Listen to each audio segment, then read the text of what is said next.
Dear students, हम पढ़ रहे हैं कक्षा 6 हिंदी बाल राम कथा। अगला पाठ है दंडक वन में 10 वर्ष। पिछले पाठ में हमने देखा था कि चित्रकूट में राम जी रह रहे हैं, उनके पास में भरत और अयोध्या की जनता, अयोध्या की सेना, ये सब लोग मिलने के लिए आए हुए हैं। राम ने उनसे मुलाकात की, उनसे भेंट की और उनके सभी सवालों के जवाब दिए और तो ये फैसला हुआ कि राम तो नहीं जाएंगे वापस, लेकिन भरत भी खाली हाथ नहीं गए। वो श्री राम की चरण पादुकाएं साथ में लेकर के चले गए। अब हम देखते हैं क्या हो रहा है आगे। दंडक वन में 10 वर्ष। भरत अयोध्या लौट चुके थे। नगरवासी भी सेना धूल उड़ाती हुई वापस जा चुकी थी। कोलाहल थम गया था। कोलाहल मतलब शोर शराबा। 2 दिन बाद चित्रकूट की परिचित शांति लौट आई थी। पक्षियों की चहचहाट फिर सुनाई देने लगी। हिरण कुलाचे भरते हुए बाहर निकल आए थे। कुलाचे भरना मतलब कूदना, जंप करना। राम पर्णकुटी के बाहर एक शिलाखंड पर बैठे हुए थे। पर्णकुटी घास फूस की बनी हुई कुटिया, शिलाखंड पत्थर का टुकड़ा। तो राम कुटिया के बाहर एक पत्थर के टुकड़े पर अकेले बैठे हुए थे, विचार मग्न अर्थात कुछ सोच रहे थे। चित्रकूट अयोध्या से केवल 4 दिन की दूरी पर था। लोगों का आना जाना लगा रहता। वे प्रश्न पूछते, राय मांगते। ये राजकाज में हस्तक्षेप की तरह होता। अर्थात चित्रकूट अयोध्या से ज़्यादा दूर नहीं था। तो ऐसे में क्या होता था, कुछ लोग आ जाते थे राम जी से मिलने, आकर के पूछ लेते, कुछ प्रश्न पूछते, राय मांगते। तो ये बात राम जी को ऐसी लगी कि जैसे ये राजकाज में हस्तक्षेप है। राजकाज मतलब राजा के कार्य में हस्तक्षेप होगा, इंटरफेयर होगा। चित्रकूट सुंदर सुरम्य था, शांत था, पर राम वहाँ से दूर चले जाना चाहते थे। उन्होंने मन बना लिया चित्रकूट में न ठहरने का। कारण आपको समझ में आ गया वो क्यों नहीं रहना चाहते चित्रकूट में। क्योंकि अयोध्या से लोग आते हैं और उनसे राय लेते हैं और ये उनको पसंद नहीं आया। इसका एक कारण और था, वहाँ रहकर तपस्या करने वाले ऋषि मुनियों का निर्णय।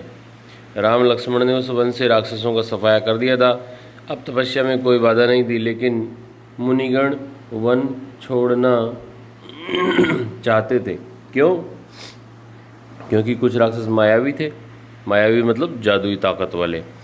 जब तब आधमकते थे, यज्ञ में बाधा डालते थे। तीनों वनवासी मुनि अत्रि से विदा लेकर, तीनों वनवासी मतलब राम, लक्ष्मण और सीता, मुनि अत्रि एक मुनि का नाम है, ऋषि का नाम है, विदा लेकर चल पड़े दंडक वन की ओर। चित्रकूट छोड़ दिया।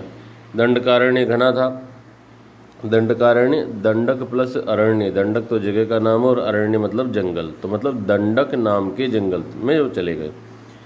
पशु पक्षियों और वनस्पतियों से परिपूर्ण इस वन में अनेक तपस्वियों के आश्रम थे, लेकिन राक्षस भी कम नहीं थे।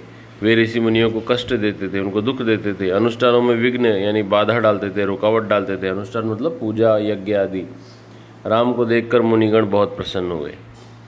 मुनियों ने राम का स्वागत करते हुए कहा, आप उन दुष्ट मायावी राक्षसों से हमारी रक्षा करें, आश्रमों को अपवित्र होने से बचाएं। सीता दैत्यों के संहार के संबंध में दूसरी तरह सोच रही थी। वे चाहती थी कि राम अकारण राक्षसों का वध न करें, उन्हें न मारे, जिन्होंने उनका कोई अहित नहीं किया है।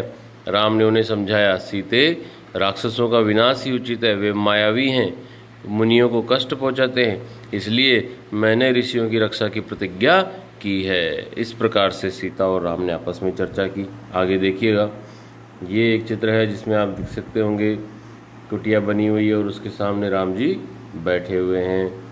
आगे बढ़ते हैं हम लोग। ये आगे वाले पेज पे आ गए हम लोग। यस, राम, लक्ष्मण और सीता दंडकारण्य में 10 वर्ष रहे। स्थान और आश्रम बदलते हुए वे क्षरभंग मुनि के आश्रम में पहुंच गए। एक मुनि है, एक ऋषि है जिनका नाम है क्षरभंग। उनके आश्रम में पहुंचे। आश्रम में बहुत कम तपस्वी बचे थे, सभी निराश थे। उन्होंने राम को हड्डियों का ढेर दिखाकर कहा, राजकुमार, ये ऋषियों के कंकाल हैं जिन्हें राक्षसों ने मार डाला। अब यहाँ रहना असंभव है, अर्थात यहाँ रहना संभव नहीं है। सुतीक्ष्ण मुनि ने भी राम को राक्षसों के अत्याचार की कहानी सुनाई। एक मुनि है जिनका नाम है सुतीक्ष्ण। उन्होंने राम से कहा कि राक्षसों ने हमें बहुत कष्ट पहुंचाया है। मुनि ने ही राम को अगस्त्य ऋषि से भेंट करने की सलाह दी। मुनि ने कहा कि आप अगस्त्य मुनि से मिलिए।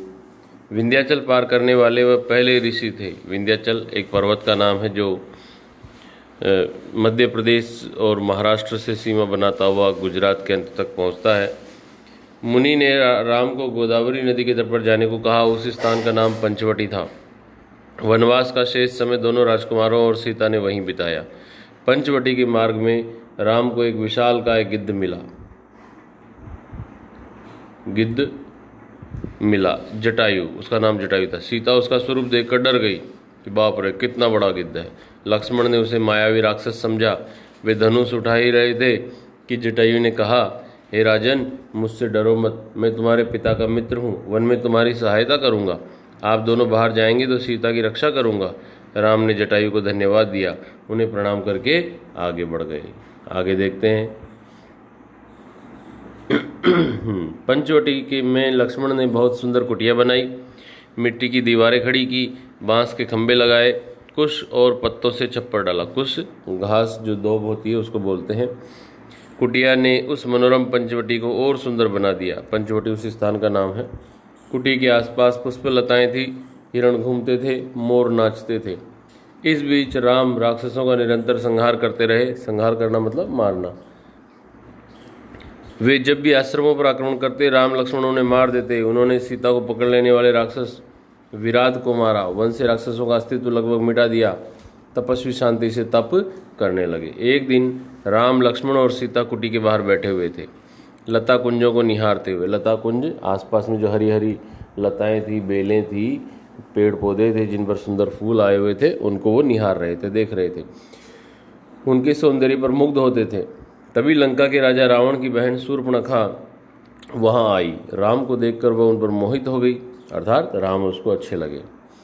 उसने स्वयं को पानी में देखा। विकृत चेहरा मतलब बुरा चेहरा, मुंह पर झुर्रियाँ, वह बूढ़ी थी पर राम के मोह में आसक्त हो गई, उन्हें पाना चाहती थी। उसने माया से सुंदर स्त्री का रूप बना लिया। माया मतलब जादू से, जादू से वो एक सुंदर स्त्री के रूप में बन गई। शूर्पणखा राम के पास गई। उसने उनसे बोली, हे रूपराज, मैं तुम्हें नहीं जानती पर तुमसे विवाह करना चाहती हूँ। ऐसा शूर्पणखा ने राम से कहा। और आगे क्या कहा देखो, तुम मेरी इच्छा पूरी करो, मुझे अपनी पत्नी स्वीकार करो। राम ने मुस्कुराकर लक्ष्मण की ओर देखा, अपना परिचय दिया, सीता की ओर संकेत करते हुए कहा, ये मेरी पत्नी है, मेरा विवाह हो चुका है। राम शूर्पणखा को पहचान गए थे, फिर भी उन्होंने उसका परिचय पूछा। शूर्पणखा ने झूठ नहीं बोला, सच सच बताया कि वह रावण और कुंभकर्ण की बहन और अविवाहित है। राम के मना करने के बाद वह लक्ष्मण के पास गई। लक्ष्मण ने कहा, मेरे पास आने से तुम्हें कुछ नहीं मिलेगा देवी, मैं तो राम का दास हूँ, मुझसे विवाह करके तुम दासी बन जाओगी। लक्ष्मण ने शूर्पणखा को पुनः राम के पास भेज दिया। दोनों भाइयों के लिए खेल हो गया। शूर्पणखा उनके बीच भागती रही। क्रोध में आकर उसने सीता पर झपट्टा मारा। झपट्टा मारना मतलब हमला करना। सोचा कि राम इसी के कारण विवाह नहीं कर रहे हैं।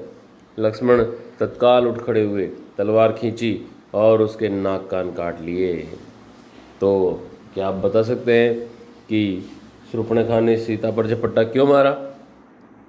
जी हाँ, बिल्कुल इसलिए झपट्टा मारा क्योंकि शूर्पणखा को ऐसा लगा कि ये सीता है, इसकी वजह से ही राम मेरे से विवाह नहीं कर रहा है। यदि ये नहीं रहेगी तो फिर राम मेरे से विवाह कर लेगा। लेकिन जैसे उसने झपट्टा मारा, लक्ष्मण तुरंत उठ खड़े हुए और अपनी तलवार से उसके नाक कान काट लिए। खून से लथपथ शूर्पणखा वहाँ से रोती बिलखती भागी अपने भाई खरदूषण के पास। शूर्पणखा के भाई थे खर और दूषण, वे उसके सौतेले भाई थे, उसी वन में रहते थे। शूर्पणखा की दशा देखकर खरदूषण को क्रोध की सीमा न रही। उनको बहुत गुस्सा आया। उन्होंने तत्काल 14 राक्षस भेजे। शूर्पणखा उनके साथ गई। राम जानते थे कि राक्षस बदला लेने अवश्य आएंगे, वे तैयार थे। सीता को उन्होंने सुरक्षित स्थान पर भेज दिया लक्ष्मण के साथ। राक्षस राम के सामने नहीं टिक सके। देखते ही देखते उन्होंने सबको ढेर कर दिया। ढेर कर दिया मतलब सारे राक्षसों को मार दिया। शूर्पणखा ने एक पेड़ के पीछे से ये दृश्य देखा। राम के पराक्रम से वह चकित थी। उसका मोह और बढ़ गया। राम के प्रति उसका जो मोह था, जो प्रेम था, जो स्नेह था, वो और बढ़ गया। साथ ही क्रोध भी बढ़ गया। वह फुफकारती हुई खरदूषण के पास लौटी, अर्थात गुस्से से। इस बार खरदूषण राक्षसों की पूरी सेना के साथ चले। खर ने देखा कि आसमान काला पड़ गया है, घोड़े स्वयं धरती पर गिरकर मर रहे हैं, आकाश में गिद्ध मंडराने लगे। यह अमंगल के संकेत थे। अमंगल मतलब कुछ बुरा होने वाला है। पर वह रुका नहीं, आगे बढ़ता गया। घमासान युद्ध हुआ। अंत में विजय राम की हुई। खरदूषण सहित उनकी सेना धराशायी हो गई। कुछ पिछलग्गू राक्षस बचे। पिछलग्गू मतलब जो सबसे पीछे रह गए थे। वे जान बचाकर वहाँ से भाग निकले। भागने वालों में एक राक्षस का नाम अकंपन था। वह सीधे रावण के पास गया। लंकाधिपति को उसने पूरा विवरण बताया। आगे देखिए। अकंपन ने कहा, राम कुशल योद्धा है, उनके पास विलक्षण शक्तियां हैं, उन्हें कोई नहीं मार सकता। इसका एक ही उपाय है, सीता का अपहरण। इससे उनके प्राण स्वयं ही निकल जाएंगे। रावण सीता के हरण के लिए तैयार हो गया। वह महल से चला। रास्ते में उसकी भेंट मारीच से हुई। मारीच कौन है भाई? देखिए, ताड़का का पुत्र है। ताड़का का वध राम ने पहले ही कर दिया था, ये आपको पता होगा। जब राम और लक्ष्मण महर्षि विश्वामित्र के साथ उनका यज्ञ की रक्षा करने गए थे तो ताड़क वंश से जाते हुए ताड़का राक्षसी को मार दिया था। मारीच क्रोधित था पर राम की शक्ति से परिचित था। उसने रावण को सीता हरण के लिए मना किया, समझाया, कहा ऐसा करना विनाश को आमंत्रण देना होगा। रावण ने मारीच की बात मान ली, चुपचाप लंका लौट गया। थोड़ी ही देर में शूर्पणखा लंका पहुंची, विलाप करते हुए, चीखती चिल्लाती। रावण को पूरी घटना की जानकारी थी, लेकिन उसने शूर्पणखा को सुना। वह रावण को धिक्कार रही थी, फटकार रही थी। उसने पौरुष को ललकारते हुए शूर्पणखा ने कहा, तेरे महाबली होने का क्या लाभ? तेरे रहते मेरी ये दुर्गति। तेरा बल किस दिन के लिए है? तू किसी को मुंह दिखाने लायक नहीं रह गया। ऐसा शूर्पणखा ने अपने भाई को गुस्सा दिलाने के लिए कहा। शूर्पणखा ने राम लक्ष्मण के बल की प्रशंसा की। राम सीता को अतीव सुंदरी बताया कि वो तो बहुत ही ज़्यादा सुंदर है। कहा कि उसे लंका के राजमहल में होना चाहिए। शूर्पणखा बोली, मैं सीता को तुम्हारे लिए लाना चाहती थी। मैंने उन्हें बताया कि मैं रावण की बहन हूँ। क्रोध में लक्ष्मण ने मेरे नाक कान काट लिए। रावण फिर मारीच के पास गया। खरदूषण की मृत्यु से वो कुछ घबराया हुआ था। रावण ने मारीच से मदद मांगी। मारीच चाहता था कि रावण सीता हरण का विचार छोड़ दे। इस बार रावण ने उसकी नहीं सुनी, उसे डांटा और आज्ञा दी कि मेरी मदद करो। मारीच जानता था कि दोबारा राम के सामने पड़ने पर वह मारा जाएगा। राम उसे नहीं छोड़ेंगे। रावण मारीच के मन की बात भांप गया। उसने क्रोध में भरकर कहा, वहाँ जाने पर हो सकता है कि राम तुम्हें मार दे, लेकिन न जाने पर मेरे हाथों तुम्हारी मृत्यु निश्चित है। ऐसी रावण ने मारीच को धमकी दे दी। विवश होकर मतलब मजबूर होकर मारीच को रावण का आदेश मानना पड़ा। रथ पर बैठकर रावण और मारीच पंचवटी पहुंच गए। कुटी के निकट आकर मायावी मारीच ने सोने के हिरण का रूप धारण कर लिया। कुटी के आसपास घूमने लगा। रावण एक पेड़ के पीछे छिपा था। उसने तपस्वी का वेश धारण कर लिया। तपस्वी मतलब एक साधु का रूप धारण कर लिया था। आगे देखिए। सीता उस हिरण पर मुग्ध हो गई। सीता ने जैसे हिरण देखा, कितना सुंदर हिरण, सोने का हिरण। असल में सोने का हिरण होता नहीं है, लेकिन वो तो मायावी राक्षस था, वो सोने का हिरण बन गया। उन्होंने राम से उसे पकड़ने को कहा। राम को हिरण पर संदेह था। वन में सोने का हिरण, ऐसा कहाँ से हो सकता है?